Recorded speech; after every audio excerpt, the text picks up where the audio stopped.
प्यारे बच्चों, आज हम टॉपिक स्टार्ट करने जा रहे हैं परसेंटेज वॉल्यूम। वॉल्यूम क्या है? एक्चुअल में ये फ्यूमिंग सल्फ्यूरिक एसिड है। वॉल्यूम क्या है? Fuming sulphuric acid. यहां पर सल्फर ट्राइऑक्साइड प्रेजेंट है। जब भी इस पे रेलेवेंट कोई भी न्यूमेरिकल आपके पास आएगा तो यहां पर जो परसेंटेज दी होगी उसकी वैल्यू ग्रेटर देन 100 होगी। फॉर एग्जाम्पल आपको दिया हो सकता है 118% ओलियम।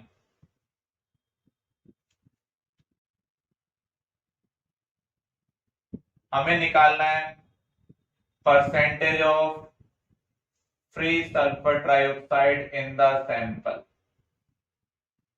इस टाइप का क्वेश्चन आपके पास आ सकता है। तो इसका मीनिंग क्या है? जो एक्स्ट्रा परसेंटेज है 118% जो आपको दिया हुआ है, इसको आपको इस तरीके से ट्रीट करना है 100 प्लस 18। जो ये एक्स्ट्रा परसेंटेज है ये हमें बता रहा है हमें इतना वाटर ऐड करना है। किसके अंदर ऐड करना है? 100 ग्राम ऑफ ओलियम के अंदर to convert all free sulphur trioxide into sulphuric acid. इसके 100 ग्राम के अंदर जितना भी फ्री सल्फर ट्राइऑक्साइड प्रेजेंट होगा उसको हमें सल्फ्यूरिक एसिड में कन्वर्ट करना है। अगर आप रिएक्शन को ध्यान से देखें, water plus sulphur trioxide combine होकर क्या बनाएंगे? Sulphuric acid. यहां पर आप देखें 18 gram of water 80 gram of sulphur trioxide को सल्फ्यूरिक एसिड में कन्वर्ट कर रहा है। देखो इसका कोएफिशिएंट 1 है तो 1 मोल, इसका भी 1 मोल। 1 मोल वाटर का मास कितना है? 18 ग्राम। 1 मोल ऑफ सल्फर ट्राइऑक्साइड का मास कितना है? 80 ग्राम। तो अगर आप वाटर 18 ग्राम ले रहे हैं तो सल्फर ट्राइऑक्साइड उस सैंपल के अंदर कितना प्रेजेंट होगा? 80 ग्राम प्रेजेंट होगा इन 100 ग्राम ऑफ वॉल्यूम। तो इसका मीनिंग यहां पर percentage of free sulphur trioxide कितनी है? 80%। ऐसे अगर ये आपको 109% दिया होता तब फ्री SO3 कितना होता? अब आपको 9 ग्राम ऑफ वाटर ऐड करना है, 18 ऐड कर रहे हैं तो कितने ग्राम SO3 को आप सल्फ्यूरिक एसिड में कन्वर्ट कर रहे हैं? 80 को। अगर आप इस क्वांटिटी को हाफ करेंगे तो ये भी क्या हो जाएगी? हाफ हो जाएगी। इसका मीनिंग इस केस में 40% SO3 है, 60% क्या है? Sulphuric acid. मैक्सिमम परसेंटेज क्या हो सकती है वॉल्यूम के केस में? अगर आप 100 ग्राम सैंपल ले रहे हैं तो 100 ग्राम ही SO3 हो सकता है, मैक्सिमम पॉसिबिलिटी यही रहेगी। अगर आप 80 ग्राम SO3 देखते हैं तो वाटर कितना ऐड करना पड़ रहा है? 18। अगर आपके पास 100 ग्राम SO3 है तो वाटर कितना ऐड करना पड़ेगा ये आप कैलकुलेट करें। कैलकुलेट करेंगे तो ये आपको मिल रहा है 22.5। जितना वाटर आप ऐड कर रहे हैं वो आप 100 में प्लस करते हैं। इसका मीनिंग इस केस में जो परसेंटेज आएगी वो क्या आएगी? 122.5%। तो मैक्सिमम परसेंटेज वॉल्यूम के केस में क्या हो सकती है? 122.5। मिनिमम क्या होगी? 100 होगी। इसका मीनिंग वहां पर SO3 प्रेजेंट नहीं होगा। क्लियर?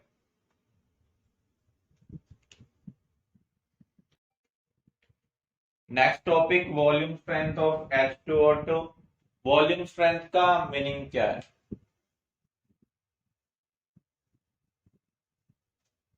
अगर हम 1 लीटर H2O2 सॉल्यूशन को डिकम्पोज करते हैं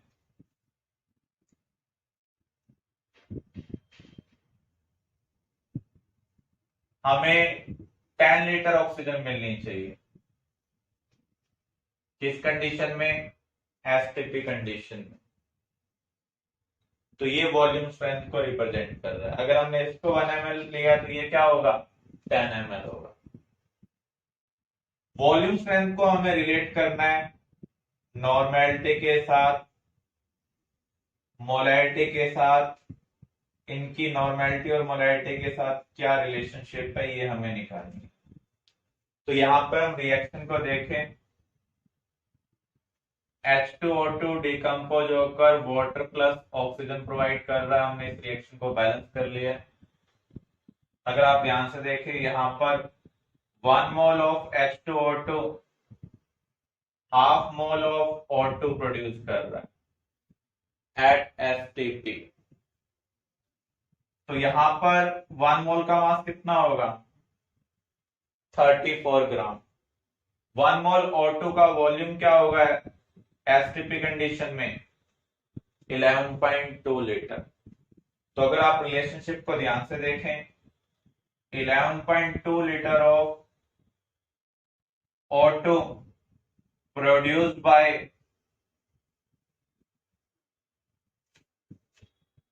34 ग्राम ऑफ H2O2। हमें कितने प्रोड्यूस करने हैं यहाँ पर, 10 लीटर। तो 10 लीटर हमें किससे मिलेगी, 34 बाय 11.2 इंटू 10। अब हमें मोलैरिटी देखनी है, इसकी मोलैरिटी क्या है। मोलैरिटी हम कैसे निकालते हैं, number of moles present in 1 litre. तो ये मास हमें H2O2 का जो मिला है इतनी ऑक्सीजन को प्रोड्यूस करने के लिए, ये किसके अंदर प्रेजेंट है, present in 1 litre of H2O2 solution. तो इसका यूज कर हम मोलैरिटी कैलकुलेट कर सकते हैं। अब हम इसको मोलैरिटी के साथ रिलेट कर रहे हैं। कैसे हम मोलैरिटी को कैलकुलेट करेंगे, मोलैरिटी का फार्मूला क्या होता है, number of moles upon volume of solution in terms of litre. यहां पर हमें मास ऑफ H2O2 मिल गया जो 1 लीटर सॉल्यूशन के अंदर प्रेजेंट है, 34 बाय 11.2 इंटू 10। इसको हम किससे डिवाइड करेंगे, मोलर मास से। H2O2 का मोलर मास कितना है, 34। तभी तो मास किस में कन्वर्ट होगा, नंबर ऑफ मोल्स में कन्वर्ट होगा। और ये जो क्वांटिटी है किस वॉल्यूम में प्रेजेंट है, 1 लीटर सॉल्यूशन के अंदर, इसलिए हम वॉल्यूम का रख रहे हैं 1 लीटर। सॉल्व करते हैं तो 34 से 34 कैंसिल हो रहा है। तो यहां पर ये जो 10 है ये किसको रिप्रेजेंट कर रहा है, वॉल्यूम स्ट्रेंथ को। तो हम क्या लिख सकते हैं, वॉल्यूम स्ट्रेंथ अपॉन 11.2, ये किसके इक्वल है, मोलैरिटी के इक्वल। इसका मीनिंग अगर आपको मोलैरिटी पता है तो आप वॉल्यूम स्ट्रेंथ निकाल सकते हैं। तो वॉल्यूम स्ट्रेंथ क्या होगी,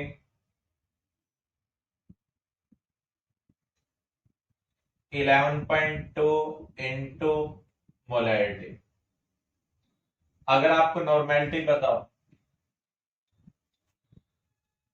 मोलैरिटी और नॉर्मेलिटी में क्या रिलेशनशिप होगी, नॉर्मेलिटी होती है मोलैरिटी इंटू बैलेंस फैक्टर।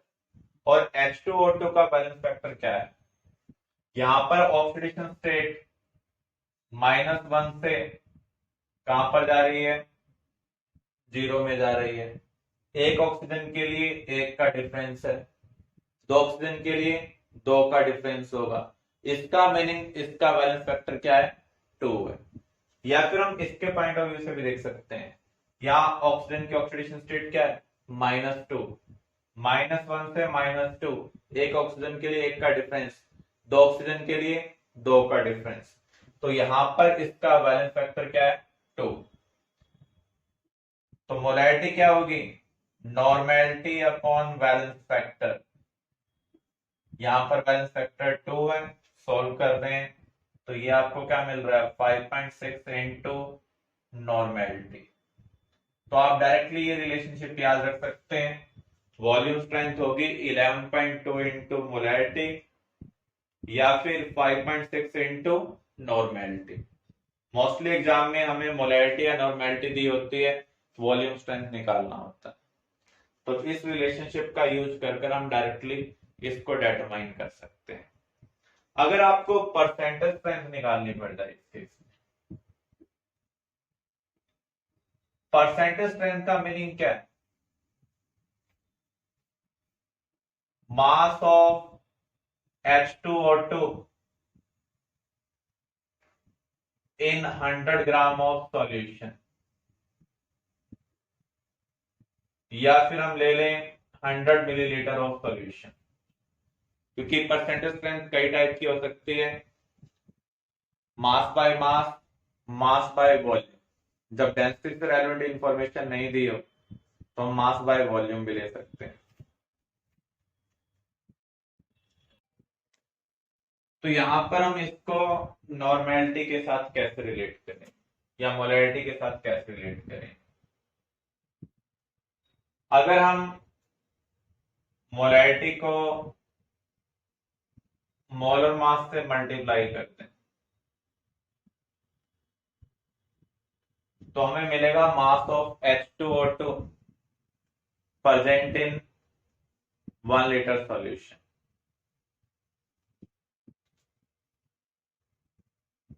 हमें निकालना किसमें?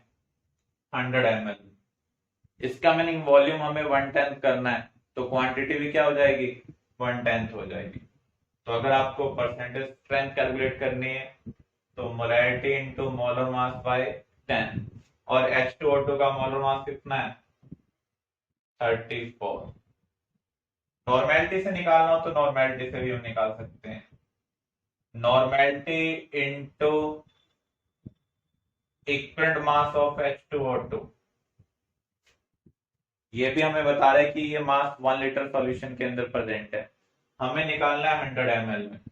अगर हम वॉल्यूम 1/10 करेंगे तो मास भी क्या हो जाएगा?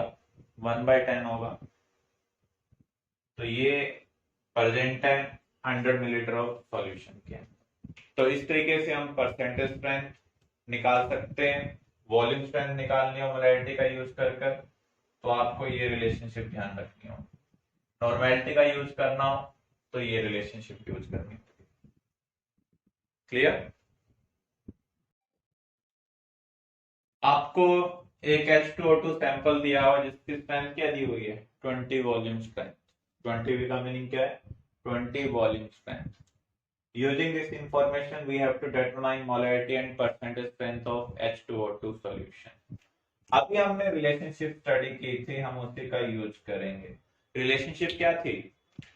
वॉल्यूम स्ट्रेंथ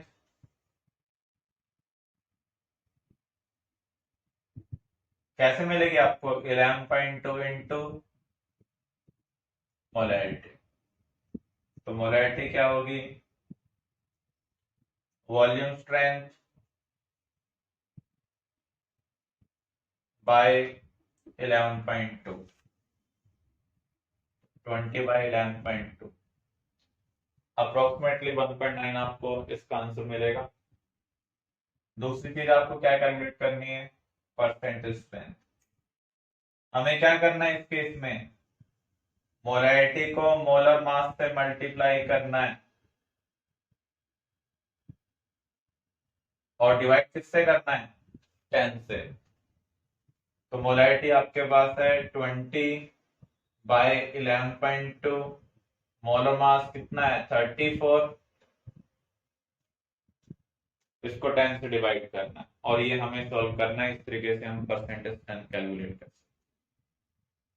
तो इस टाइप का न्यूमेरिकल H2O2 के ऊपर आ सकता है, या तो वॉल्यूम स्ट्रेंथ दी होगी या फिर मोलैरिटी दी होगी, अदर इंफॉर्मेशन हमें डिटरमाइन।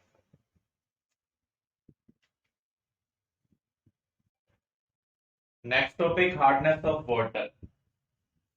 10th में भी हम स्टडी कर चुके हैं हार्डनेस ऑफ वाटर के बारे में। यहाँ पर हम ये देखेंगे कि हम हार्डनेस ऑफ वाटर को कैसे डिटरमाइन कर सकते हैं। दो टाइप की हार्डनेस होती है, temporary and permanent. Temporary hardness किसकी वजह से होगी? Bicarbonate of calcium and magnesium. Permanent hardness किसकी वजह से है? Sulphate and chloride of calcium and magnesium. Hard water soap के साथ इजिली फॉर्म प्रोड्यूस नहीं करता। एक्चुअल में यहां पर जो कैल्शियम और मैग्नीशियम आयन प्रेजेंट है वो सोप मॉलिक्यूल के साथ इनसॉल्युबल कंपाउंड बनाता है जिसे हम बोलते हैं स्कम। तो कितने कैल्शियम और मैग्नीशियम आयन प्रेजेंट हैं उसको हमें डिटरमाइन करना है। उससे हमें पता चलेगा वाटर के अंदर हार्डनेस कितनी है। कैल्शियम और मैग्नीशियम आयन काफी कम नंबर में होते हैं। अगर आप मोलैरिटी नॉर्मेलिटी के टर्म में इसे कैलकुलेट करेंगे तो आपको जो डेटा मिलेगा वो फ्रैक्शनल मिलेगा, बहुत ज्यादा 0.0012 इस टाइप का, जो रिप्रेजेंट करने में कॉम्प्लेक्स है। तो इसलिए हम यहां पर पीपीएम का यूज करते हैं। पीपीएम का मीनिंग क्या है? जिस कंपोनेंट की हम बात कर रहे हैं उसके मास को हम सॉल्यूशन के मास से डिवाइड करेंगे। परसेंटेज के लिए 100 से मल्टीप्लाई करते हैं, पीपीएम के लिए किससे मल्टीप्लाई करेंगे? मिलियन से। मिलियन का मीनिंग क्या है? 10⁻⁶। अब देखिए जो हम हार्डनेस निकालते हैं वो हमेशा किसकी टर्म में निकालते हैं? इन टर्म्स ऑफ कैल्शियम कार्बोनेट। आपको कुछ भी दिया हो उसको हमें इसमें कन्वर्ट करना है। मान लीजिए एक सॉल्यूशन के अंदर मैग्नीशियम सल्फेट प्रेजेंट है तो उसे हमें किस में कन्वर्ट करना होगा? कैल्शियम कार्बोनेट की टर्म में रिलेट करना होगा। कैल्शियम क्लोराइड है तो उसे भी कैल्शियम कार्बोनेट की टर्म में रिलेट करना होगा। मैग्नीशियम क्लोराइड है तो उसे भी हम कैल्शियम कार्बोनेट की टर्म में रिलेट करेंगे। तो हम कैसे कैलकुलेट करेंगे इसको हम एक न्यूमेरिकल की हेल्प से अंडरस्टैंड करते हैं। हार्डनेस को हम कैसे डिटरमाइन कर सकते हैं? एक न्यूमेरिकल के थ्रू हम इसे अंडरस्टैंड कर रहे हैं। 0.95 milligram of magnesium chloride present in 100 milliliter of water. We have to determine hardness of water. जो भी हम हार्डनेस कैलकुलेट करते हैं वो हम किसके टर्म में कैलकुलेट करते हैं? कैल्शियम कार्बोनेट के टर्म में कैलकुलेट करते हैं। एक्चुअल में कैल्शियम और मैग्नीशियम सेम लेवल पर हार्डनेस को क्रिएट करते हैं। जितने सोप को मैग्नीशियम वेस्ट करेगा उतने ही सोप को कैल्शियम वेस्ट करेगा।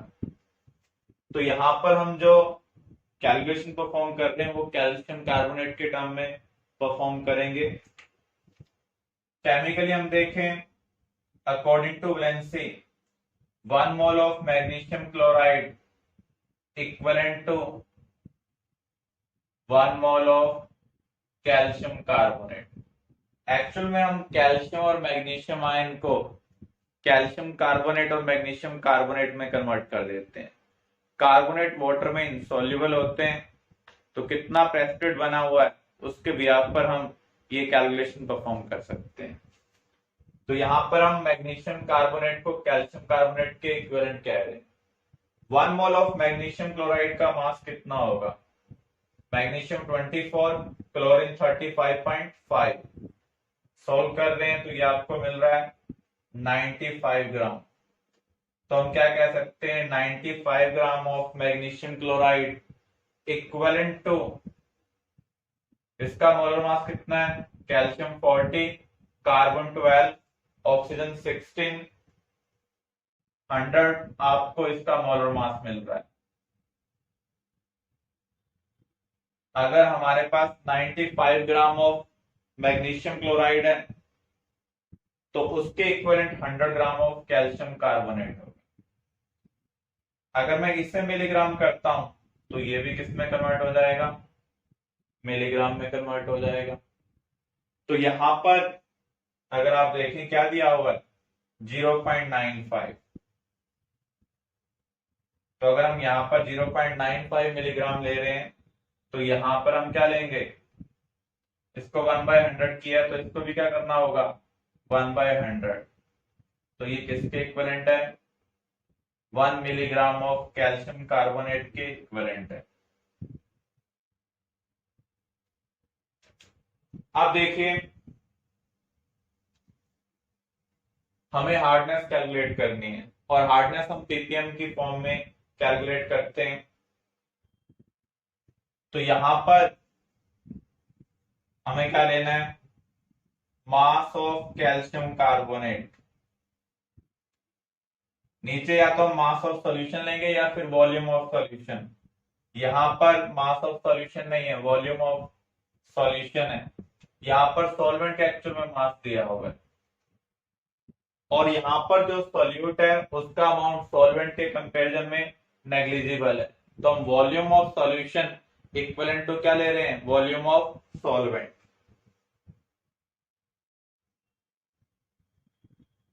अगर आपको पीपीएम कैलकुलेट करना है तो किससे मल्टीप्लाई करना होगा, 10⁻⁶। अब देखिए हमें वैल्यू पुट करनी है। कैल्शियम कार्बोनेट का मास कितना है, 1 मिलीग्राम।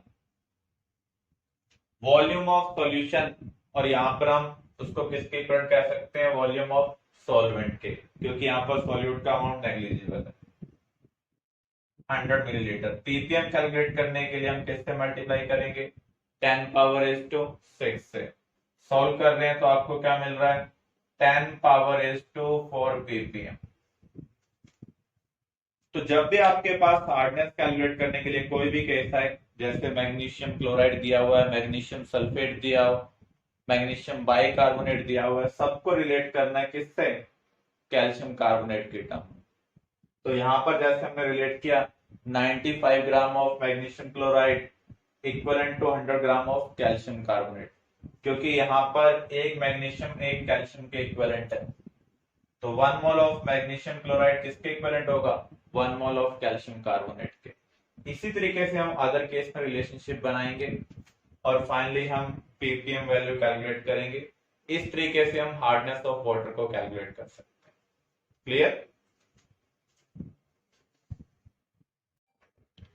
अगर आपको नॉन एसटीपी कंडीशन दी हुई है, एसटीपी कंडीशन का मीनिंग क्या था, टेम्परेचर 273 केल्विन होना चाहिए, प्रेशर क्या होना चाहिए, 1 एटमॉस्फेयर होना चाहिए। अगर ये कंडीशन सेटिस्फाई नहीं होती है तो उस केस में हम नंबर ऑफ मोल्स कैसे कैलकुलेट करेंगे, आपको यूज करना होगा पीवी इक्वल टू एनआरटी। इसको हम बोलते हैं आइडियल गैस इक्वेशन। ये सिर्फ गैस के लिए एप्लीकेबल है।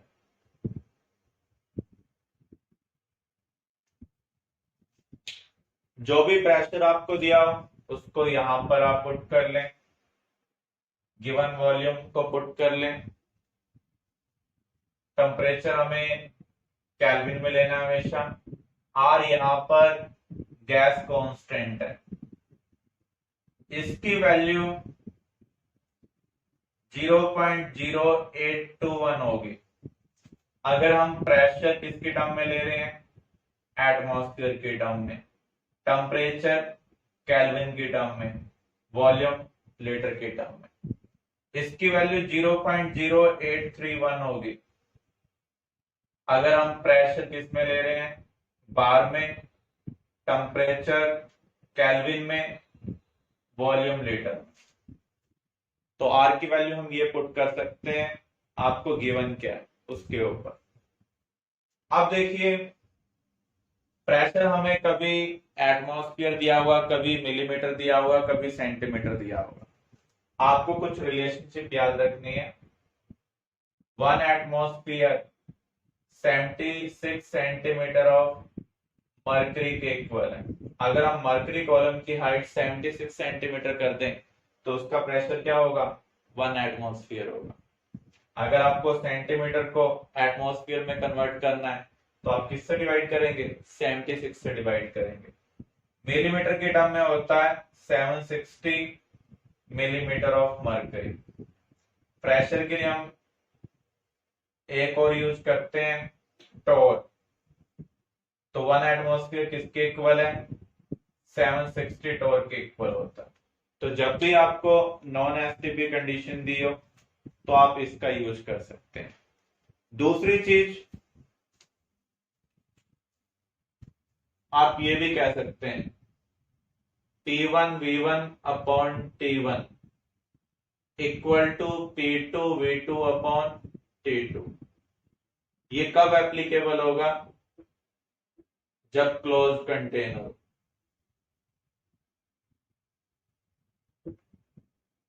फॉर एग्जाम्पल अगर हम इस इक्वेशन का यूज करें, पीवी बाय टी किसके इक्वल है? एनआर के इक्वल।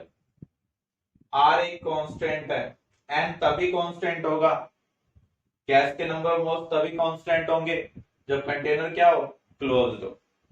तो एनआर यहां पर कांस्टेंट है। अगर हम प्रेशर को चेंज कर दें, टेम्परेचर को चेंज कर दें, तो वॉल्यूम भी क्या हो जाएगा? चेंज हो जाएगा। लेकिन ये जो रेशियो ये क्या रहेगा? कांस्टेंट रहेगा। तो इनिशियली हम कह सकते हैं प्रेशर P1 था, टेम्परेचर T1 था, तब वॉल्यूम क्या था? V1। अब हमने प्रेशर P1 से P2 कर दिया, टेम्परेचर T1 से T2 कर दिया, तो वॉल्यूम V1 से क्या हो जाएगा? V2। लेकिन ये रेशियो और ये रेशियो क्या रहने चाहिए? सेम रहने चाहिए। और ये तभी सेम रहेंगे जब कंटेनर क्या हो? क्लोज हो। इंपेरिकल एंड मॉलिक्यूलर फार्मूला, इन दोनों में डिफरेंस क्या है? किसी भी कंपाउंड के अंदर जो पार्टिकल्स होते हैं वो मॉलिक्यूल्स होते हैं। अगर हम सभी एलिमेंट के जो पार्टिकल्स हैं उनका एग्जैक्ट रेशियो लें एक मॉलिक्यूल में, तो उसे हम कहेंगे मॉलिक्यूलर फार्मूला। अगर उस रेशियो को हम सिंपलेस्ट फॉर्म में लिखते हैं और उसके अकॉर्डिंग फार्मूला राइट करेंगे तो उसे हम क्या कहेंगे? Empirical formula. तो मॉलिक्यूलर फार्मूला क्या है? Formula of substance according to exact ratio of atoms of different elements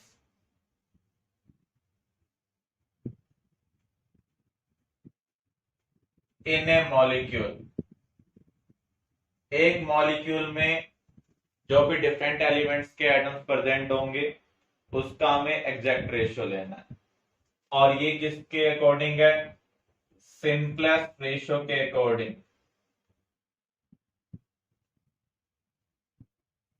for example glucose, इसका मॉलिक्यूलर फार्मूला है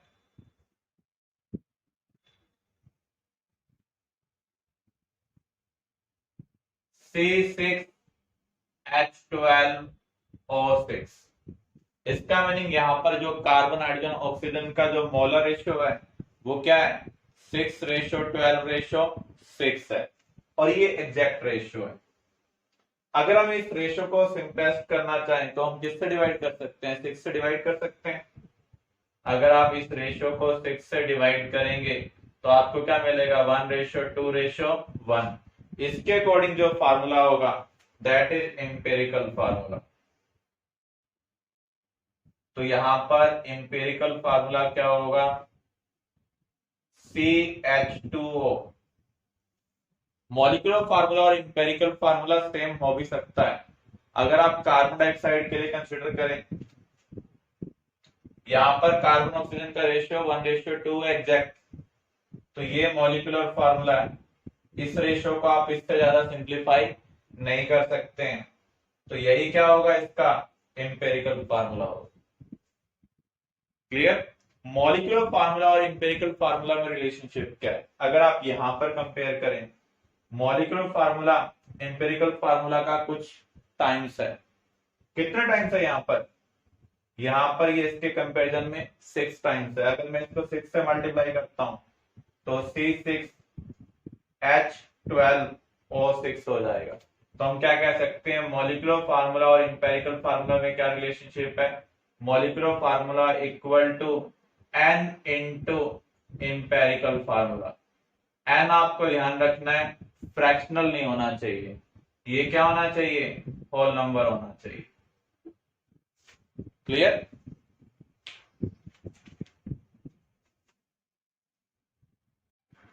अगर आपको mass percentage composition of element ये दिया हो तो हम कैसे एम्पेरिकल फार्मूला निकालें?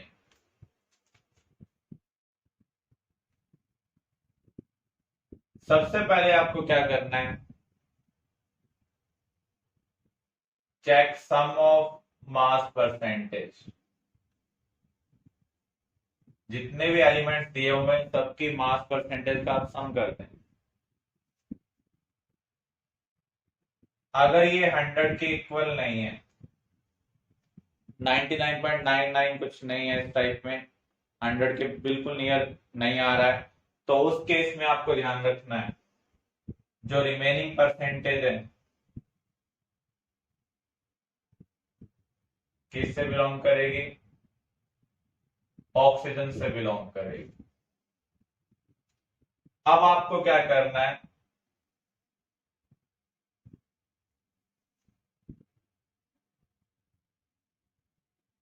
एलिमेंट की सिंबॉलिक फॉर्म लिख लें, ये जैसे ए बी सी हमने यहाँ पर किंग एलिमेंट लिख दी है, यहाँ पर उनकी मास परसेंटेज को लिख दी है।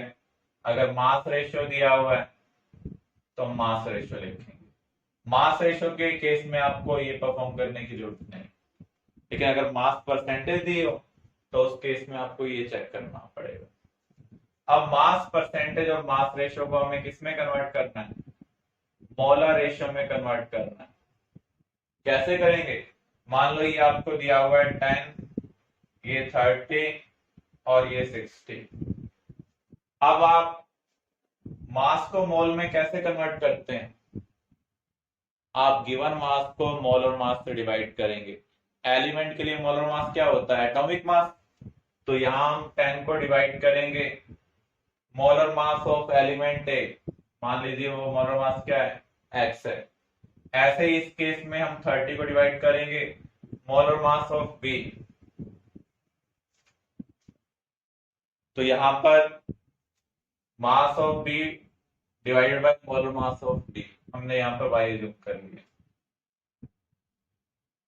सी का मास कितना है यहाँ पर 60, तो इसको मोलर मास ऑफ सी से डिवाइड करेंगे, जो हम कर लें वो z।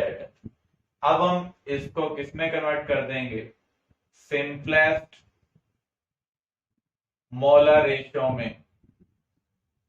मैथमेटिकली किसी से डिवाइड कर कर या किसी से मल्टीप्लाई कर कर कंप्लीट रेशियो को हम होल नंबर में कन्वर्ट करेंगे। सिंपलेस्ट होल नंबर रेशियो के अकॉर्डिंग जो हमें फार्मूला मिलेगा दैट इज इंपेरिकल फार्मूला।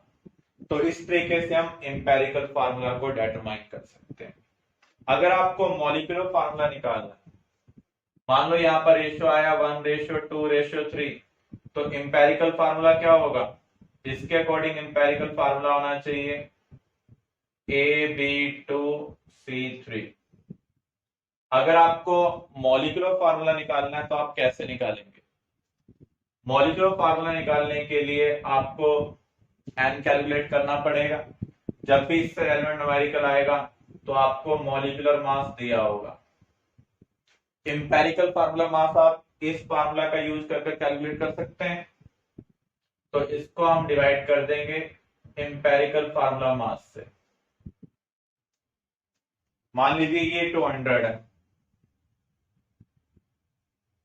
और ये हमें मिला 100, तो n यहां पर क्या होगा 2 होगा। तो मॉलिक्यूलर फार्मूला क्या होगा, 2 times of empirical formula. Empirical formula आप ऑलरेडी डिटरमाइन कर चुके हैं, तो इसको हम 2 से मल्टीप्लाई करेंगे, A2B4C6। फिर से आप देख लें हमें कैसे परफॉर्म करना है। अगर किसी न्यूमेरिकल में आपको मास परसेंटेज दी हुई है तो आप सभी एलिमेंट की मास परसेंटेज का सम करेंगे। अगर वो 100 के इक्वल नहीं है तो रिमेनिंग परसेंटेज किससे बिलोंग करेगी, ऑक्सीजन से बिलोंग करेगी। अब आपको क्या करना है, एलिमेंट के सिंबल की रिप्रेजेंटेशन यहाँ पर लेनी है टेबुलर फॉर्म में। जो भी मास परसेंटेज है वो आपको मेंशन कर देनी है। ये इंफॉर्मेशन हमें न्यूमेरिकल में दी होगी। एटॉमिक मास भी हमें दिया होगा। तो यहाँ पर हमें मास रेशियो को मोलर रेशियो में कन्वर्ट करना है। तो मास को मोल में कन्वर्ट करने के लिए गिवन मास को हम किससे डिवाइड करेंगे? मोलर मास एटॉमिक मास से डिवाइड करेंगे। तो यहाँ पर हम अज्यूम कर रहे हैं इसका मोलर मास x है, इसका y है और इसका क्या है z। इसलिए हमने 10 को किससे डिवाइड किया है? x से। 30 को किससे डिवाइड किया है? y से। 60 को किससे डिवाइड किया है? z से। हमने अज्यूम कर लिया। जब हमने इस रेशियो को सिंप्लीफाई किया तो फाइनली हमें ये मिला 1 2 3। तो इसके अकॉर्डिंग हम फार्मूला राइट करेंगे। ए का एक एटम होगा तो बी के कितने होंगे? 2, सी के कितने होंगे? 3। तो इंपेरिकल फार्मूला आपको क्या मिला? AB2C3। अब देखिए, अगर आपको न्यूमेरिकल में मॉलिक्यूलर फार्मूला निकालना हो तो कंपाउंड का मॉलिक्यूलर मास भी आपको दिया होगा।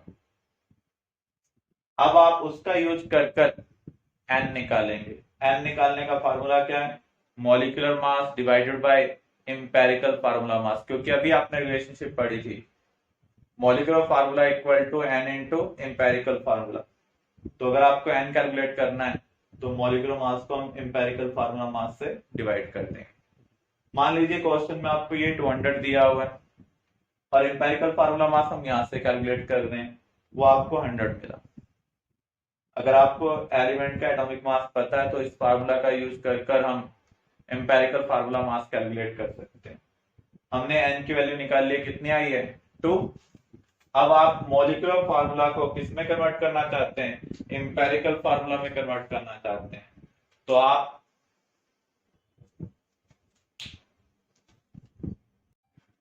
अगर आपको mass percentage composition of element ये दिया हो तो हम कैसे एम्पेरिकल फार्मूला निकालें?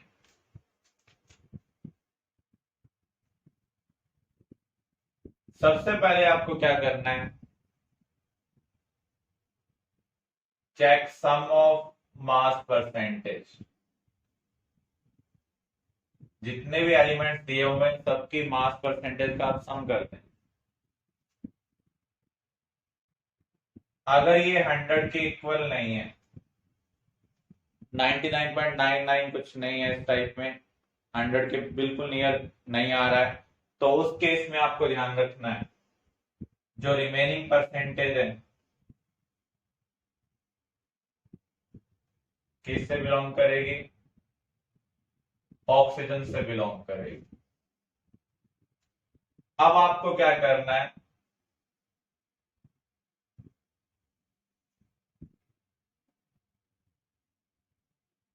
एलिमेंट की सिंबॉलिक फॉर्म लिख लें। जैसे ए बी सी हमने यहाँ पर 3 एलिमेंट लिख दिए, यहाँ पर उनकी मास परसेंटेज को लिख दिया है। अगर मास रेशियो दिया हुआ है तो मास रेशियो लिखेंगे। मास रेशियो के केस में आपको ये परफॉर्म करने की जरूरत नहीं, लेकिन अगर मास परसेंटेज दी हो तो उस केस में आपको ये चेक करना पड़ेगा। अब मास परसेंटेज और मास रेशियो को हमें किस में कन्वर्ट करना है? मोलर रेशियो में कन्वर्ट करना है। कैसे करेंगे? मान लो ये आपको दिया हुआ है 10, ये 30 और ये 60। अब आप मास को मोल में कैसे कन्वर्ट करते हैं? आप गिवन मास को मोलर मास से डिवाइड करेंगे। एलिमेंट के लिए मोलर मास क्या होता है? Atomic mass. तो यहां हम 10 को डिवाइड करेंगे मोलर मास ऑफ एलिमेंट ए, मान लीजिए वो मोलर मास क्या है? x है। ऐसे ही इस केस में हम 30 को डिवाइड करेंगे मोलर मास ऑफ बी। तो यहां पर mass of B divided by molar mass of D, हमने यहाँ पर y यूज कर लिया। सी का मास कितना है यहाँ पर? 60। तो इसको मोलर मास ऑफ सी से डिवाइड करेंगे, जो हम कर लें वो z है। अब हम इसको किसमें कन्वर्ट कर देंगे? सिंपलेस्ट मोलर रेशियो में। मैथमेटिकली किसी से डिवाइड कर या किसी से मल्टीप्लाई कर कंप्लीट रेशियो को हम होल नंबर में कन्वर्ट करेंगे। सिंपलेस्ट होल नंबर रेशियो के अकॉर्डिंग जो हमें फार्मूला मिलेगा दैट इज इंपेरिकल फार्मूला। तो इस तरीके से हम इंपेरिकल फार्मूला को डिटरमाइन कर सकते हैं। अगर आपको मॉलिक्यूलर फार्मूला निकालना है, मान लो यहाँ पर रेशियो आया 1:2:3, तो इंपेरिकल फार्मूला क्या होगा, इसके अकॉर्डिंग इंपेरिकल फार्मूला होना चाहिए AB2C3। अगर आपको मॉलिक्यूलर फार्मूला निकालना है तो आप कैसे निकालेंगे? मॉलिक्यूलर फार्मूला निकालने के लिए आपको एन कैलकुलेट करना पड़ेगा। जब भी इससे रेलेवेंट न्यूमेरिकल आएगा तो आपको मॉलिक्यूलर मास दिया होगा। इंपेरिकल फार्मूला मास आप इस फार्मूला का यूज करके कैलकुलेट कर सकते हैं। तो इसको हम डिवाइड कर देंगे इंपेरिकल फार्मूला मास से। मान लीजिए ये 200 है और ये हमें मिला 100, तो n यहां पर क्या होगा, 2 होगा। तो मॉलिक्यूलर फार्मूला क्या होगा, 2 times of empirical formula. Empirical formula आप ऑलरेडी डिटरमाइन कर चुके हैं, तो इसको हम 2 से मल्टीप्लाई करेंगे। A2B4C6। फिर से आप देख लें हमें कैसे परफॉर्म करना है। अगर जब भी आपको मास परसेंटेज दी हो तो सभी एलिमेंट के मास परसेंटेज का आप सम करेंगे। अगर ये 100 के इक्वल नहीं है तो रिमेनिंग परसेंटेज जिससे बिलोंग करेगी, ऑक्सीजन से।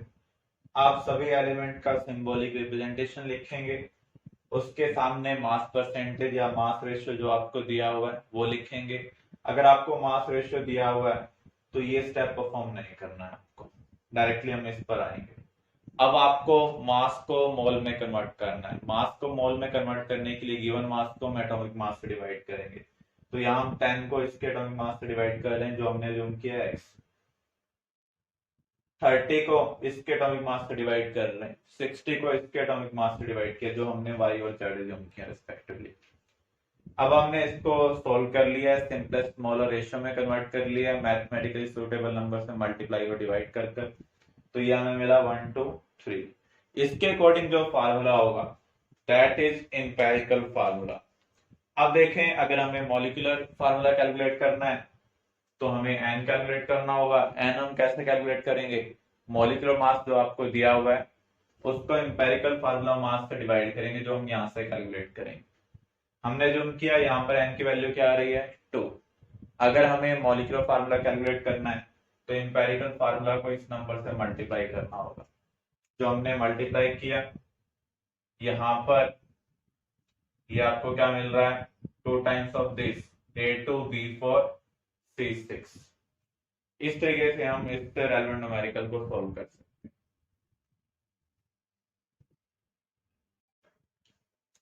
Determine molecular formula of iron oxide containing iron 69.9% by mass। तो यहाँ पर मास परसेंटेज आपको दी हुई है। इस इंफॉर्मेशन का यूज करते हुए हमें मॉलिक्यूलर फार्मूला डिटरमाइन करना। तो सबसे पहले हम एलिमेंट का सिंबल लिखेंगे, आयरन और ऑक्सीजन, क्योंकि यहाँ पर आयरन ऑक्साइड दिया होगा। मास परसेंटेज क्या होगी, आयरन की दी हुई है 69.9, तो रिमेनिंग परसेंटेज किसकी होगी, ऑक्सीजन की होगी। ऑक्सीजन की कितनी दी हुई है, 100 - 69.9, क्योंकि हमें यहाँ पर सिर्फ आयरन के बारे में इंफॉर्मेशन। अब हमें मास परसेंटेज को या फिर मास रेशियो को किसमें कन्वर्ट करना है, मोलर रेशियो में कन्वर्ट करना है। मोलर रेशियो में कन्वर्ट करने के लिए गिवन मास परसेंटेज को हम रिस्पेक्टिव एलिमेंट के एटॉमिक मास से डिवाइड करेंगे। तो यहां पर हम 69.9 को 56 से डिवाइड करेंगे, 30.1 को ऑक्सीजन के एटॉमिक मास से डिवाइड करेंगे, 16 है ऑक्सीजन का। सॉल्व कर रहे हैं तो ये आपको अप्रोक्सीमेटली मिल रहा है 1.2 और ये मिल रहा है 1.8। अगर आप ध्यान से देखें ये रेशियो होल नंबर में नहीं है, तो इसको हमें सिंपलेस्ट रेशियो में कन्वर्ट करना है। किसी तरीके से इनमें से एक नंबर को होल नंबर में कन्वर्ट कर दें। तो यहां पर अगर मैं इस रेशियो को 1.2 से डिवाइड करूं तो कुछ फर्क नहीं पड़ेगा, या आप ये कह सकते हैं जो भी आपको नंबर मिलेंगे सबसे छोटे नंबर से कंप्लीट रेशियो को डिवाइड कर दें। 1.2 को 1.2 से डिवाइड किया तो 1, 1.8 को अगर हम 1.2 से डिवाइड करते हैं तो ये आपको मिल रहा है 3/2 मीन्स 1.5। अब हमें इसको सिंपलेस्ट होल नंबर रेशियो में कन्वर्ट करना है। होल नंबर रेशियो में कन्वर्ट करने के लिए इसको सुटेबल नंबर से या तो मल्टीप्लाई कर दें या डिवाइड कर दें। अगर मैं इस रेशियो को 2 से मल्टीप्लाई करूं तो ये किस में कन्वर्ट हो जाएगा, 2:3 में। तो ये है simplest molar ratio in terms of whole number. तो इसके अकॉर्डिंग जो फार्मूला होगा दैट इज इंपेरिकल फार्मूला। तो इसके अकॉर्डिंग फार्मूला क्या बन रहा है, Fe2O3। यहां पर मॉलिक्यूलर मास नहीं दिया हुआ है, इसलिए हम यहां पर ये कह सकते हैं इंपेरिकल फार्मूला ही क्या है, मॉलिक्यूलर फार्मूला। तो मॉलिक्यूलर फार्मूला क्या होगा आयरन ऑक्साइड का, Fe2O3। Clear. Next numerical, A welding fuel gas contains carbon and hydrogen only. जब हम इसे ऑक्सीजन के साथ कंबस्ट कर रहे हैं तो हमें 3.38 ग्राम ऑफ कार्बन डाइऑक्साइड मिल रहा है, 0.690 ग्राम ऑफ वाटर मिल रहा है और कोई प्रोडक्ट नहीं मिल रहा। अदर एक्सपेरिमेंट हमने देखा कि जब हम इस गैस का वॉल्यूम 10 लीटर ले रहे हैं एसटीपी कंडीशन में तो इसका मास कितना है, 11.6 ग्राम। Using this information we have to determine molecular formula of gas. कभी कभी आपको न्यूमेरिकल में मास परसेंटेज नहीं दी होगी, हमें इनडायरेक्टली वो ऑब्टेन करनी होगी। यहां पर हमें कार्बन डाइऑक्साइड के बारे में बताया हुआ है, वाटर के बारे में बताया हुआ है। कार्बन डाइऑक्साइड में कार्बन प्रेजेंट है, वाटर में हाइड्रोजन प्रेजेंट है। तो यहां पर हमें इस इंफॉर्मेशन का यूज करते हुए मास ऑफ कार्बन को निकालना है, मास ऑफ हाइड्रोजन को निकालना है। तो अगर आप ध्यान से देखें CO2 में 44 gram of CO2 contains carbon equal to 12 gram. हमारे पास कार्बन डाइऑक्साइड कितना है, 3.38 ग्राम। तो यहां से हम कार्बन का मास निकालेंगे, 12/44 इंटू 3.38। तो यहां से हमारे पास मास ऑफ कार्बन आ जाएगा इन दिस गैस, जो भी हमने वॉल्यूम कंबस्ट किया उसके अंदर। ऐसे ही अगर हम वाटर को देखें, 18 gram of water contains 2 gram of hydrogen. हमारे पास वाटर कितना है जो हमें कंबस्शन से मिला है, 0.690 ग्राम। 2/18 इंटू 0.690। तो यहां से आपके पास मास ऑफ कार्बन आ चुका है, मास ऑफ हाइड्रोजन आ चुका है, जो कि आपको कैलकुलेट करना है। अब आपको क्या करना है, परसेंटेज ऑफ कार्बन निकालनी है। कैसे निकालेंगे, mass of carbon upon total mass. Total mass में किस किस का मास आएगा, कार्बन का मास और हाइड्रोजन का मास, जो आप यहां पर कैलकुलेट करेंगे, इनटू 100। रिमेनिंग परसेंटेज किसकी होगी, रिमेनिंग परसेंटेज होगी हाइड्रोजन की। जो रिमेनिंग परसेंटेज है वो किसकी होगी, हाइड्रोजन की होगी। 100 माइनस जो भी आपने कार्बन की परसेंटेज कैलकुलेट की है उसको यहां पर पुट कर लेंगे। अब आपके पास कार्बन की परसेंटेज आ चुकी है, हाइड्रोजन की परसेंटेज आ चुकी है। तो इसका यूज कर आप इंपेरिकल फार्मूला निकाल लें। क्लियर यहां तक? अब आपको निकालना क्या है? Molecular formula. तो मॉलिक्यूलर फार्मूला हम कैसे ऑब्टेन करेंगे?